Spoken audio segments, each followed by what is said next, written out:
अब स्वामी जी हम कुछ बातें तत्कालीन देख लेते हैं। 8 साल हो गए, 8 साल। 8 साल एक बहुत बड़ा समय काल होता है। अरे आप छोड़िए, एक संत को आपने अपराधी बना लिया तो चलो ठीक है, आपकी न्याय प्रणाली आपको दुहाई, आपको ही मुबारक हो। लेकिन एक सीनियर सिटीजन के जो मानव अधिकार होते हैं, एक मानवता के जो सिद्धांत होते हैं, बापू जी के ऊपर अत्याचार हुआ। इतना अत्याचार हुआ कि उनका स्वास्थ्य खराब हुआ। इस नौबत में लाकर रख दिया गया कि उनका शरीर 90% आप देख सकते थे डैमेज हुआ। और उनकी जब श्वासें चल रही थी तो उसमें भी राजनीतियां हो रही थी। कोर्ट कहीं और दूसरी जगह भाग रहा था। इस देश के नेताओं को तो चिंता ही नहीं थी। शायद ऐसा लग रहा था कि देश के नेताओं ने ही ठेका ले लिया है, और जो काफी लोग हैं वो तो मजा ले ही रहे थे निपटाने का, जिसे हम बोल सकते हैं शुद्ध भाषा में। तो स्वामी जी बड़ा दुख होता है, बड़ा दुख होता है कि एक संत को तुम इतना उसके ऊपर अत्याचार कर दो कि एक सीनियर सिटीजन के जो मानव अधिकार होते हैं उनको भी आप छीन लो। और इस देश में जो अपने आप को बुद्धिजीवी कहते हैं, जो अपने आप को सभ्य समाज बोलते हैं, जो अपने आप को छोटी छोटी बातों में आग बबूला होने की बातें करते हैं, क्या उनको ये तमाम चीजें नहीं दिख रही हैं? बड़ा दर्द होता है स्वामी जी। ये लोग बोलते हैं कि महाराज जी आप आसाराम जी बापू के लिए खड़े हो गए, आप उनके पक्षधर हो गए। मैं बोल रहा हूं, मतलब मैं तो उनका आदमी देखिए हूं, ऐसा बोलते बापू हैं। जी की जो स्थिति है, बापू जी के जो स्थिति 8 साल में इन लोगों ने की है, वो कहीं ना कहीं हमारे अभियान को तोड़ने के लिए किया गया। एक संत के संतत्व को चुनौती दिया गया है, साधकों के उस अभियान को चुनौती दिया गया है, वो तोड़ना चाहते हैं हमको। हमें एक बात समझना होगा, एक घटना हमको याद करनी चाहिए कि जब मुगल लोगों ने यहाँ के ब्राह्मणों को, उत्तर भारत के ब्राह्मणों को धर्म परिवर्तन करके मुगल बनाना चाहा, तो उन्होंने कहा गुरु तेग बहादुर के शरण में जाकर कि आप हमारी रक्षा करें। गुरु तेग बहादुर ने कहा कि तुम मुझे मुसलमान बनाओ तो सभी ब्राह्मण मुसलमान बन जाएंगे। तो सबका टारगेट हो गया गुरु तेग बहादुर, और बहुत भयंकर यातनाएं दी गई, लेकिन उन्होंने अपना धर्म परिवर्तन नहीं किया। इसी तरह समाज का एक प्रतिनिधि होता है, सर्वमान्य प्रतिनिधि। उस समय यह बात सत्य हो गई कि अखिल हिंदू समाज का प्रतिनिधि उस समय में गुरु तेग बहादुर। आज इसी तरह, मैं तुलना नहीं कर रहा, लेकिन उनको पता है कि यदि बापूजी को हमने हरा दिया, यदि बापूजी को हमने आत्मसमर्पण करने को विवश कर दिया, तो पूरा जो करोड़ों की संख्या में साधक परिवार है जो समाज के हित में लगा हुआ है, वो सरेंडर हो जाएगा, वो अपनी आवाज बंद कर देगा, वो इस महाअभियान को बंद कर देगा। तो कहीं ना कहीं ये बापूजी को टारगेट नहीं किया गया है, वो करोड़ों लोगों की आस्था को, इतने बड़े विशाल अभियान को, जो विश्व का एक बहुत बड़ा अभियान है, उसको इन लोगों ने टारगेट किया हुआ है। ये बहुत बड़ा एक धर्म युद्ध है। इस धर्म युद्ध में हमको विजय प्राप्त करना है। हमारा सेनापति मजबूत है। 8 साल आपने कहा, 8 साल उस विषम परिस्थिति में, इस उम्र में ऐसे साधना में जीवन जीने वाले को एक ऐसे विपरीत परिस्थिति में डाल दिया गया जहां वो सांस नहीं ले सकता, जहां का वो पानी नहीं पी सकता, जहां वो भोजन नहीं कर सकता। वो महान संत सारी पीड़ाओं को, सारी वेदनाओं को सहते हुए भी लड़ रहा है, पल पल एक एक श्वास लड़ रहा है, इसलिए कि मेरे पीछे पूरा एक समाज खड़ा हुआ है। मैं हारूंगा तो पूरा वो अभियान हार जाएगा। तो उनका वो जो नेतृत्व है उसको हम झुटला नहीं सकते, और इस बात से हमको भी सीखना होगा। हम अपनी मांग करते रहेंगे, हम अपनी आवाज उठाते रहेंगे, हमारा पत्राचार भी चलेगा, शासन से बात करेंगे। और शासन क्या है रुपेश जी, पहले बताइए। ये वही लोग हैं जो शासन में आज बैठे हैं। मैं पक्ष और विपक्ष की बात नहीं करता, मैं किसी पार्टी की बात नहीं करता, किसी दल के नेता का नाम लेके नहीं बोलता, लेकिन ये सभी लोग बापू के चरण में आके बैठते थे। ये सब के सब बापू के चरणों में आके बैठते थे। तो क्या भारत में जितने नेता हैं वो केवल राजनीतिक रोटी सेकने वाले नेता हैं? इनमें एक भी कोई सच्चा नेता नहीं है जो न्याय की बात कर सके, जो एक संत की करुण पुकार सुन सके, जो करोड़ों लोगों की आस्था का सम्मान कर सके। मेरी दृष्टि में ऐसा कोई नेता दिखाई नहीं देता है। उनके चरणों में बैठने वालों में कहीं एक नेता देश का प्रतिनिधित्व कर रहा है, क्या उनकी जिम्मेदारी नहीं बनती कि उस संत के प्रति क्या क्या असंभव है। राष्ट्रपति, प्रधानमंत्री और कैबिनेट के लिए कोई चीज असंभव नहीं होता है। ये अपने राजनीतिक स्वार्थ के लिए सारे नियम तोड़कर, सभी नियम ताक में रख करके और बड़े बड़े फैसले ले लेते हैं। लेकिन शायद बापूजी के लिए इनको कोई मतलब नहीं है उनके स्वास्थ्य से, उनके दर्द से, उनके तकलीफ से। लेकिन हम जानते हैं कि यदि कोई दधीची अपनी हड्डियां गला रहा है तो एक समय आएगा यही दधीची की हड्डियां इनके विनाश का कारण भी बनेगी। यदि चाणक्य की चोटी खोल दी जाती है तो वही खुली हुई चोटी चुनौती बन जाती है और मदांध नंद जैसों का अंत कर देती है। बापू के पीछे चल हम जो करोड़ों लोग चल रहे हैं, हमारा कोई अस्तित्व डूबने वाला नहीं है। हमारा नेतृत्व ऐसे हाथों में है जो मजबूत है, सबल है, सशक्त है। लेकिन फिर भी ये बहुत चिंता है बापूजी के लिए, हर पल चिंता होती है। हम तो उनका स्वास्थ्य भी देखने गए थे, हमने देखा है और वो पल स्मरण करते आंखों में अश्रु आ जाते हैं। उस समय तो हम कैसे अपने आप को संभाले, पर उन्होंने एक ही बात कही थी हमारी भुजा पकड़ के कि ये युद्ध है, इस युद्ध में घायल हुए वीर के लिए आंसू नहीं बहाए जाते, केवल उनका उपचार किया जाता है, उनको मरहम लगाया जाता है। आप लोग संत लोग हमारे साथ खड़े हैं, इतने से ही हम बहुत हर्षित हैं। आप लड़ें, हम अपनी लड़ाई लड़ रहे हैं। तो ये एक युद्ध है, मैं इसको एक युद्ध मानता हूं, धर्म युद्ध मानता हूं। और कुछ लोग, आपने कहा कुछ बुद्धिजीवी, कुछ मानवतावादी, कुछ सीनियर सिटीजन के बात करने वाले जो एक सामान्य व्यक्ति के लिए खड़े हो जाते हैं, आतंकवादियों के लिए खड़े हो जाते हैं। आतंकवादियों को फांसी की सजा होती है तो इस देश का एक वर्ग चिल्लाने लग जाता है इनको फांसी नहीं होना चाहिए, उनका माफीनामा लेके पहुंच जाते हैं राष्ट्रपति भवन। ऐसे लोग चुप क्यों हैं? तो इसका भी कारण यही है कि ये संभवतः उसी पक्ष के लोग हैं या फिर उसी पक्ष का दाना पानी खाने वाले लोग हैं, इनका रक्त दूषित हो चुका है। जैसे द्रोणाचार्य और भीष्म पितामह इतने बड़े गुरु होने के बाद भी महाभारत के मैदान में अधर्म का साथ देते हैं, चीरहरण को देखते हैं।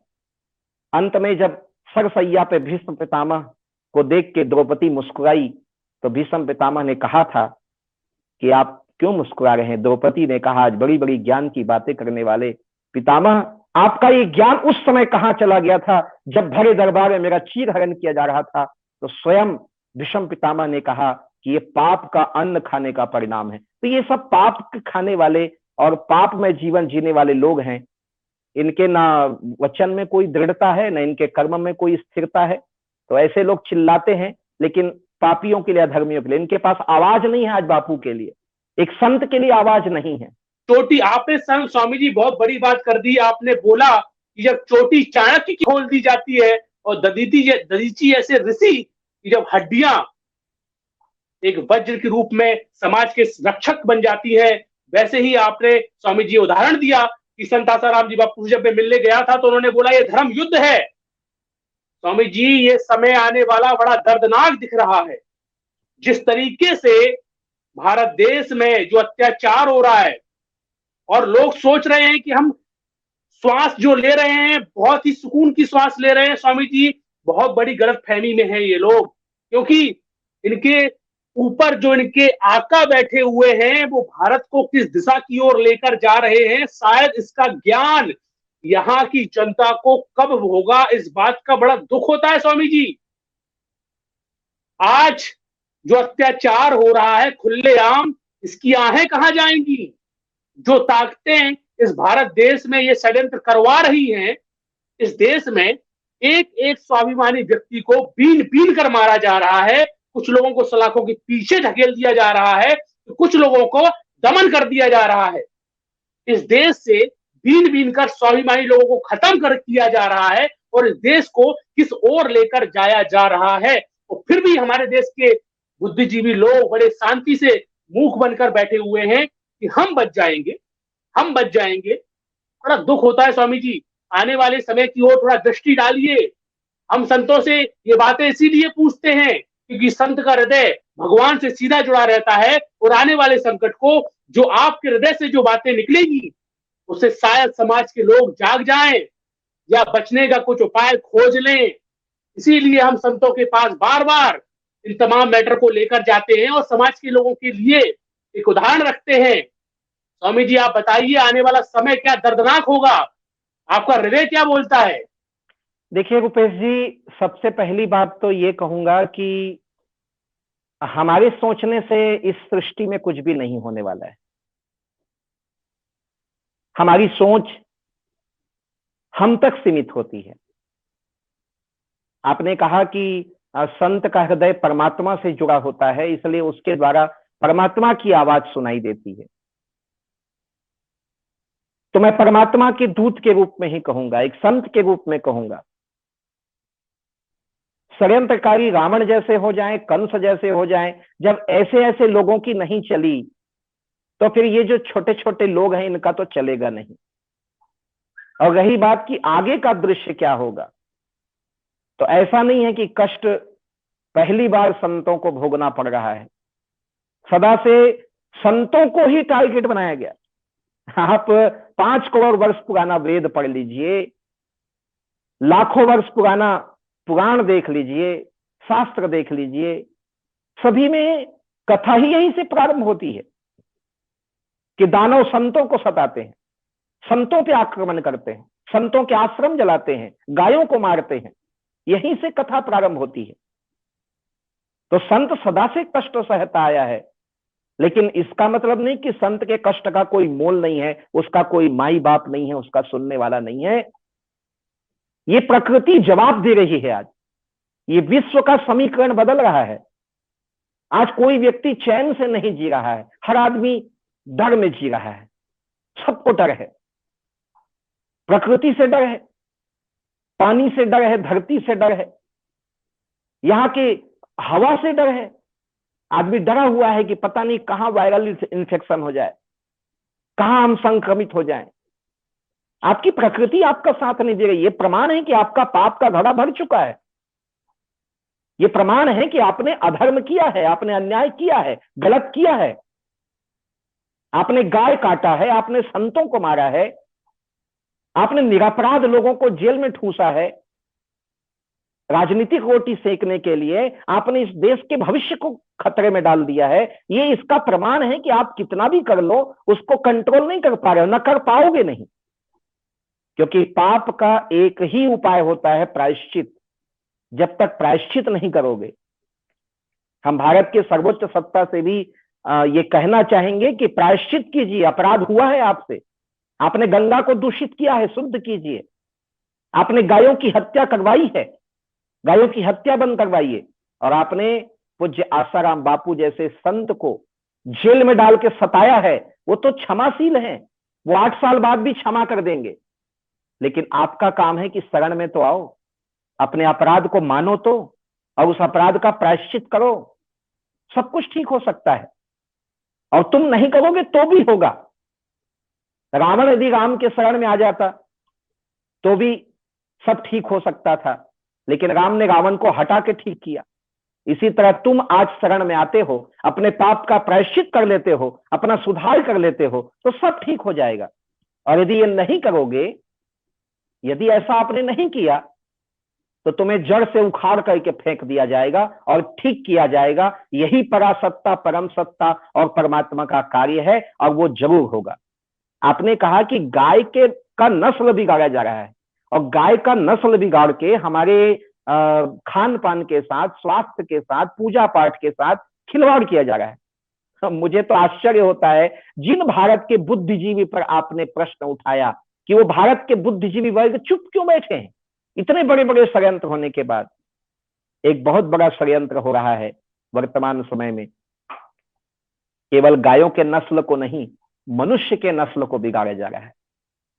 भारत में विदेशी संस्कृति, विदेशी कल्चर लाना, ये तो समझ में आता है, लेकिन भारत के लोगों में भी विदेशी कल्चर, विदेशी सभ्यता, वो कैसे लाया जाए, कोशिश किया गया। संतों ने रोक दिया, पूज्य आसाराम बापू जी ने रोक दिया, रामदेव बाबा ने रोक दिया, श्री श्री रविशंकर जी ने रोक दिया, और भी बड़े बड़े आचार्य, संत, परंपरा, उन्होंने रोक दिया कि नहीं, तुम हमारे परिवार में, खान पान में, बोलचाल में, हमारे पहनावा में तुम नहीं डाल सकती विदेशी संस्कृति। हम इसका विरोध करेंगे, हम लोगों को जगाएंगे।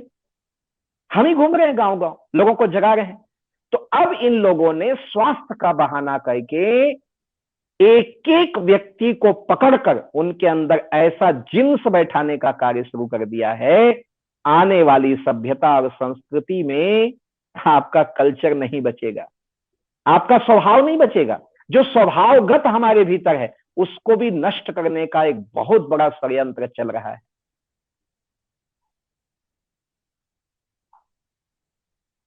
स्वामी जी, सरल भाषा में इसे ऑर्डर बोला जाता है।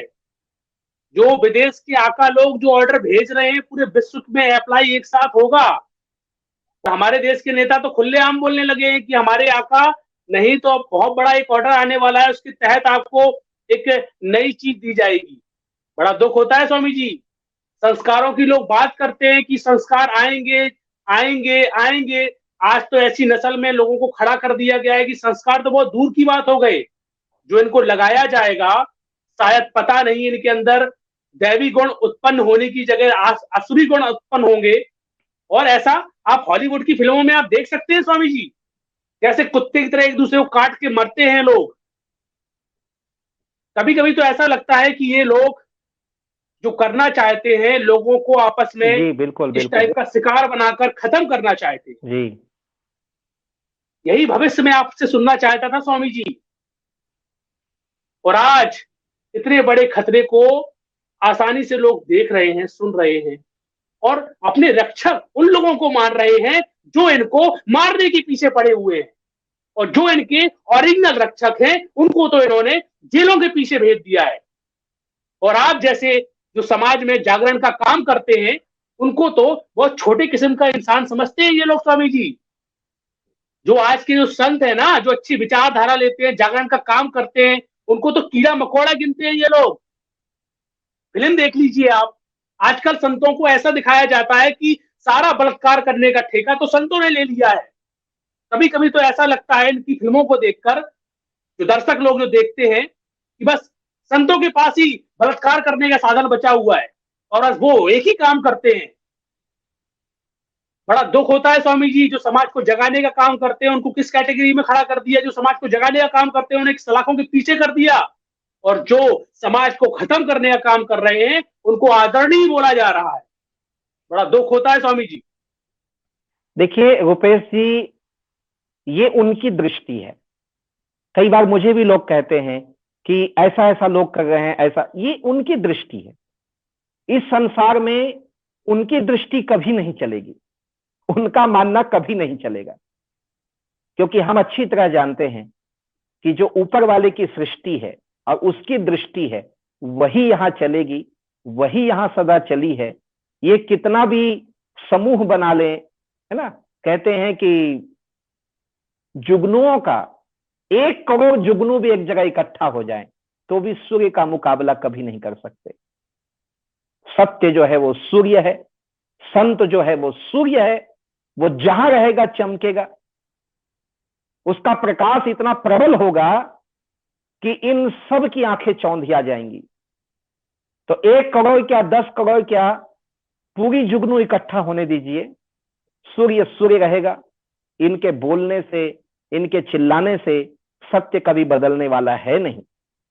मैं जिस विषय को लेकर अभी बोल रहा था उस विषय का उपसंहार भी कर देता हूं 2 मिनट में। बात आती है कि आखिर ये जो षड्यंत्रकारी लोग हैं, जो हमें बदलना चाहते हैं, हमारे कल्चर को बदलना चाहते हैं, हमारी संस्कृति को बदलना चाहते हैं, तो इससे कैसे बचें, क्या सावधानी हमें करना चाहिए?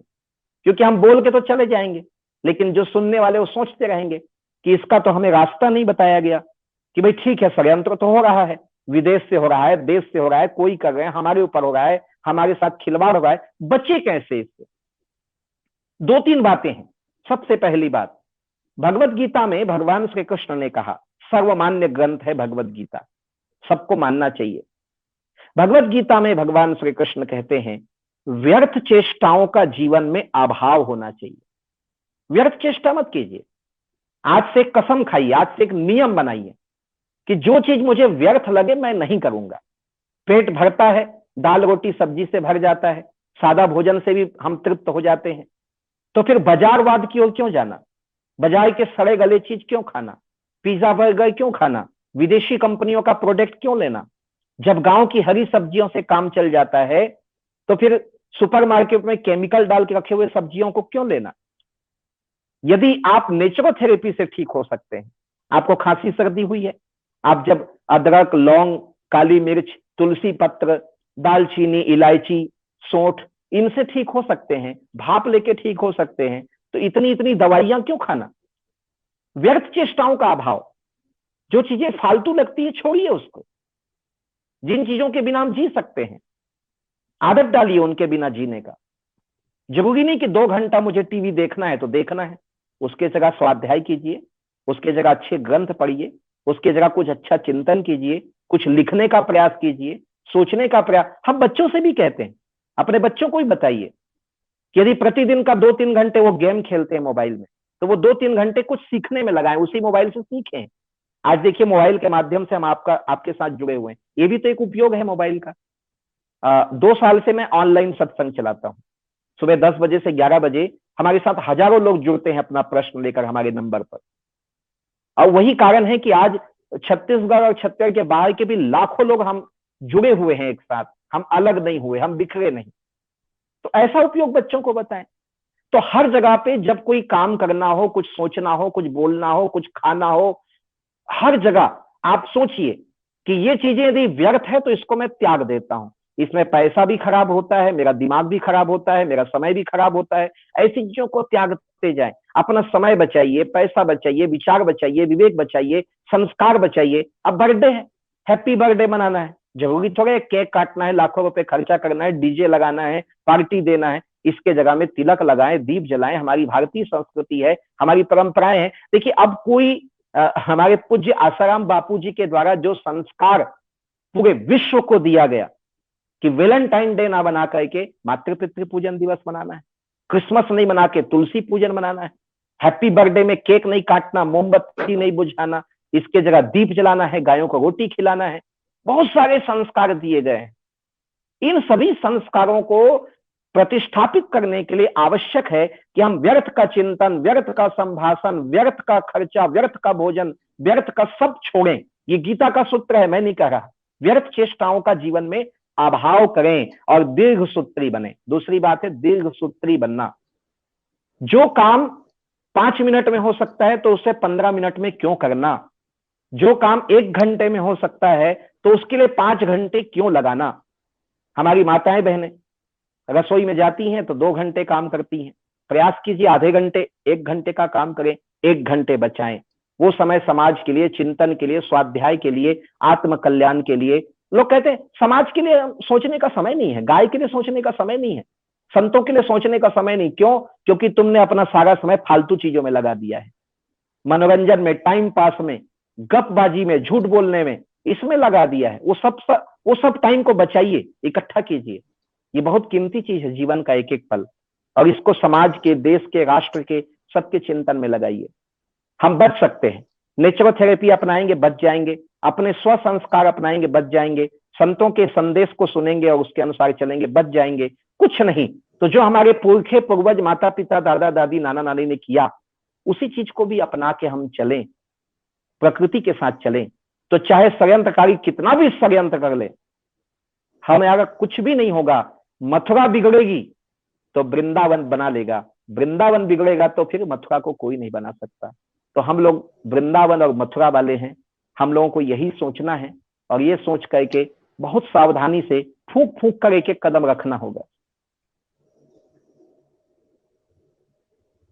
जी स्वामी जी, बहुत सारी बातें हैं जो आपने बताई और काफी लोगों को मार्गदर्शन मिला और काफी लोग यहाँ जुड़े और काफी लोग सवाल भी अब कर रहे हैं। स्वामी जी आपने जो मार्गदर्शन प्रशस्त किया, अभी कुछ लोग ये पूछ रहे हैं स्वामी जी कि संत आसाराम जी बापू के प्रकरण में तत्कालीन क्या किया जाए, जो इस समय अत्याचार अति हो रहा है, मतलब स्वास्थ्य के साथ पूर्ण रूप से खिलवाड़ हो गया है और काफी लोग बहुत दुखी हैं।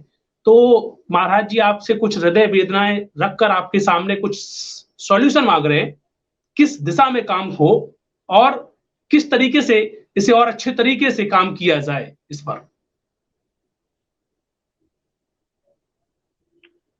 जी मैं भी इस कार्यक्रम से विदा लेते समय ये जरूर कहूंगा, चलते चलते आप सबसे जो मुझे देख पा रहे हैं, सुन पा रहे हैं या बाद में मुझे सुनेंगे, देखिए एक समय होता है कि संत समाज को जोड़ता है, आज आवश्यकता है कि समाज संतों को जोड़े। मुझसे जुड़े हुए लाखों लोग हैं जो ऋषि प्रसाद पढ़ते हैं, बापूजी के सभी कार्यों से जुड़े हैं। वो समय समय पे मुझे उन कार्यक्रमों में जोड़ते हैं, उन भावनाओं से जोड़ते हैं, उन संवेदनाओं से जोड़ते हैं जो बापूजी से जुड़ा हुआ है, उस महाअभियान से जुड़ा हुआ है। इसी तरह आप जिन जिन संतों के अनुयायी हैं, जिस जिस संस्था से आप जुड़े हुए हैं, उन सबको इस भावना से जोड़िए, आह्वान कीजिए, प्रणाम करके उनसे निवेदन कीजिए कि आज दूसरे का घर जल रहा है तो तुम हाथ मत सेको, कल आग तुम्हारी घर भी पहुंचेगी, उसके पहले इसे बुझाओ।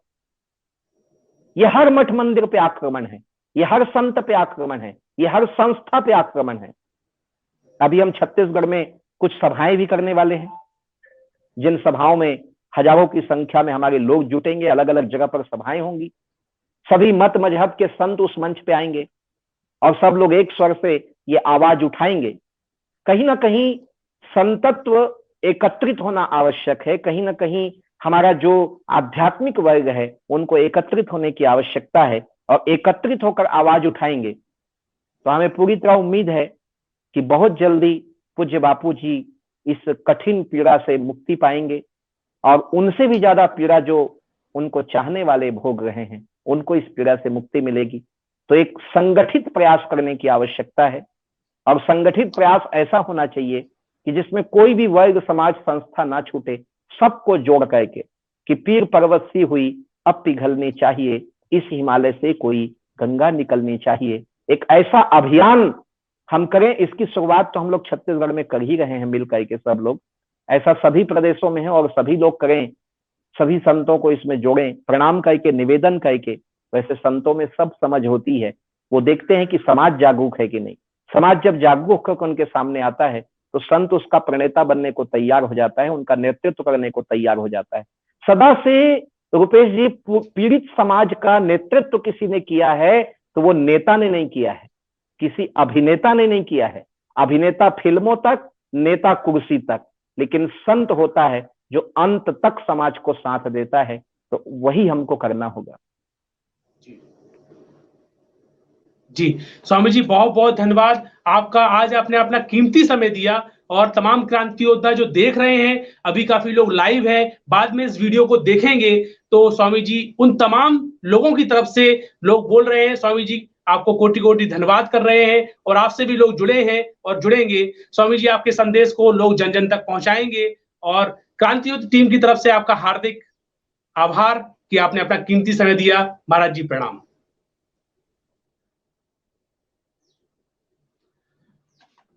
दोस्तों, इस तमाम बातों में जो हमने स्वामी जी से आज चर्चा की, तमाम बातें स्वामी जी के सामने रखी, और स्वामी जी ने ये बात बताई कि जब चाणक्य जी की चोटी खोल दी जाती है और दधीची जी जो हैं उनकी जब हड्डियां एक वज्र के रूप में इस्तेमाल होती हैं, और तब नरसंहार जो चल रहा था उस समय उनका अंत होता है करने वालों का, तो वैसे ही संत आसाराम जी बापू द्वारा दी जा रही जो आहुतियां, जो उनके ऊपर ढाए जा रहे अत्याचार, इसका अत्याचार का अंत बड़ा खतरनाक होने वाला है।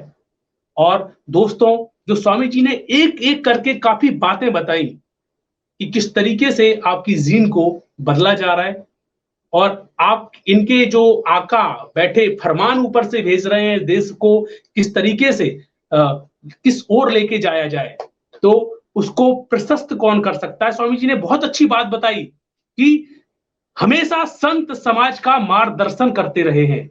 हर पीड़ित समाज का अगर किसी ने मार्गदर्शन किया है तो नेता ने नहीं किया है, अभिनेता ने नहीं किया है, संत ने किया है। और संतों के ऊपर जब अत्याचार हो रहा है, तो आज भारत देश में जो लोग इस अत्याचार को देख रहे हैं, तो अपना कर्तव्य भी उनको समझना चाहिए कि ऐसे संत जो सहिष्णुता की भाषा बोलते हैं, आज संत आसाराम जी बापू अंदर हैं तो मात्र और मात्र सहिष्णुता के कारण। अगर संत आसाराम जी बापू की जगह पर कोई नेता होता तो ईंट से ईंट बजा देता। संत आसाराम जी बापू ने शांति का पाठ हमेशा बोला, और सारे अत्याचार को खुद सहते रहे, इसीलिए क्योंकि तानाशाहों के सामने अगर कोई आंदोलन भी किया जाए तो मात्र लाठियां, बंदूक की गोलियां, और जिसके परिणाम बहुत सारे आंदोलन रहे हैं। संत नहीं चाहते उन पर उनको उसको ढकेलने के लिए, इसलिए तमाम अत्याचार को वो आसानी से शांति से सहते चले आ रहे हैं और एक अच्छे समय का इंतजार कर रहे हैं। मतलब जब लोगों का दिमाग खुलेगा, बुद्धि खुलेगी और तब लोगों को आवश्यकता होगी तो फिर वही संत का द्वार उसकी ओर जाएंगे। लेकिन दोस्तों, जो अत्याचार इस समय उनके ऊपर हो रहा है, आप कभी 4 दिन जेल में रह के आइए तो आपको पता चलेगा कि जेल का जीवन क्या होता है। और तब एक निर्दोष संत को जब उस जेल के अंदर रखा गया है तो कितना दर्द होता होगा। और ये तमाम दर्द संत इसीलिए सह रहे हैं क्योंकि उनके पीछे बहुत बड़ी संख्या है, बहुत बड़ा समाज है जो उनको आराध्य मानता है, जो उनका मार्गदर्शन मानता है, जिनको वो अपना, और उन लोगों का तमाम दर्द संतों को अपना लगता है। और संत का हृदय एक मां से भी बड़ा होता है, इसीलिए वो जिंदा रहेंगे, जिएंगे, और वो जो अपना मिशन लेकर आए हैं उसको भी पूरा करेंगे। लेकिन कर्तव्य जब आ जाता है, और इसके पीछे बहुत राज होता है। कई लोग बोलते हैं कि कर्तव्य कर्तव्य की भाषा क्या होती है, मतलब जो संत हैं वो तो कैपेबल हैं, वो जब चाहेंगे आ जाएंगे, जब चाहेंगे चले जाएंगे। भाई, तुम जो करोगे अपने लिए ही करोगे। अगर यहां से तिनका उठाकर वहां रख दोगे तो लाभ तुम्हें ही होगा, संत को तुम क्या दोगे? लाभ तुम्हें ही होगा। और लाभ तुमको इसीलिए लेना है क्योंकि तुमको जीवित रहना है। लाभ तुम्हें इसीलिए लेना है क्योंकि तुम्हें अपना जीवन सुधारना है। लाभ तुम्हें इसीलिए लेना है कि कुछ लोग बोलते ना अध्यात्म में जन्म मरण के पार होना है। इसीलिए तुम्हारा कर्तव्य है कि तुम्हारी आंखों के सामने जब संत के ऊपर अत्याचार हो रहा है तो तुम थोड़ा उसमें ध्यान दो। संत ने बहुत अच्छी भाषा बोली कि जो आपकी संस्थाएं हैं, जो हिंदुत्ववादी जो कुछ बातें बोलते हैं, उन लोगों को जोड़ें। और एक चीज और बोली, कई संत लोग हैं जो सामने नहीं आना चाहते, लेकिन कुछ संत लोग हैं जो समय की धारा को देखते हुए शांत बैठे हैं, क्योंकि मूर्खों के आगे बीन बजाने से कुछ नहीं होने वाला। मैं कई लोगों के पास जाता हूं, कई संतों के पास जाता हूं, वो हमको सामने से बोलते हैं कि हमको पता है संत आसाराम जी बापू का क्या प्रकरण चल रहा है, लेकिन हम किनके सामने बीन बजाएं, किनके सामने बीन बजाएं? एक जागरूक समाज की आवश्यकता है, भले ही वो मुट्ठी भर क्यों ना हो। तो आपका जो प्रयास है, मैं यहां पर जो क्रांति और डिबेट करता हूं, संतों को लाता हूं, जो मेरा प्रयास है वो मात्र एक विचार है जिसे आप समझकर, सुनकर, कम से कम एक ईमानदार फौज तो अपनी खड़ी करें, एक विचारवादी फौज तो खड़ी करें।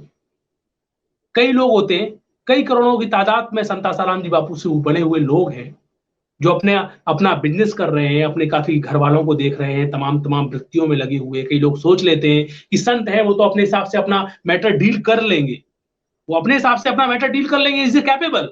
भगवान को कौन बोलेगा कि तुम भाई ऐसा परिवर्तन करो, वो यूं चाहेंगे यूं कर देंगे, वो चाहेंगे वो कर देंगे। लेकिन एक सवाल सबसे महत्वपूर्ण ये है कि जो बड़ी संख्या जुड़ी हुई है, जिन्होंने कई पार्टीशन में अपने कर्तव्यों को बांट दिया है, लेकिन सबसे बड़ा पार्टीशन यही है कि ऐसे वक्त में मैं बोलूं तो भाषण होता है, लेकिन एक संत के माध्यम से जो बात निकली और आपने जो सुना कि जोड़ने का काम करिए, जोड़ने का काम करिए और यूनिटी बढ़ाइए और अपनी आवाज को बुलंद कीजिए। संत आसाराम जी बापू का प्रकरण मात्र गुरु शिष्य का प्रकरण नहीं है। संत समाज के लिए जीता है तो समाज में जीने वाले हर प्राणी को संत के विषय में सोचना जरूरी होगा। ना तो आपके बाप दादा आपके लिए गिफ्ट लेकर खड़े हुए हैं, जिसे स्वामी जी ने बताया, और मैं जिसे बोलता हूं न्यू वर्ल्ड ऑर्डर। दोस्तों, काफी लंबी डिबेट हुई और हमारा समय भी इस समय पूरा हुआ है।